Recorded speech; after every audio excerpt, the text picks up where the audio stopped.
Hallelujah. मृत्यूछायेच्या दरीतूनही मी जात असलो तरी कसल्याही अरिष्टाला भिणार नाही, कारण तू माझ्या बरोबर आहेस. तुझी आकडी व तुझी काठी मला धीर देतात. हालेलुया. हे घरी जाऊन वाचा तुम्ही. बायबल नसेल तर बायबल घ्या. स्तोत्र 23 मध्ये दिलेलं की तो मला हिरव्यागार कुरणामध्ये घेऊन जातो. मृत्यूच्या छायेच्या दरीतून मी जात असलो तरी तुझी काठी मला काय देते? आधार देते. तुम्ही मृत्यूच्या दाढी म्हणजे आपल्याला आज या भूतलावर लागणाऱ्या गरजा जो आहेत तो माझा जीव ताजा तवाना. कुणाचा जीव ताजा तवाना झालाय सांगा बरं. ज्याचा झालाय त्याने सांगा. किती जण ताजे तवाने झाले?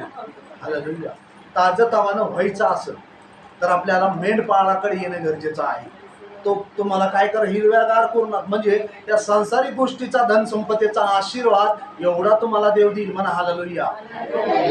तुम्ही ताजं तवानं होताल.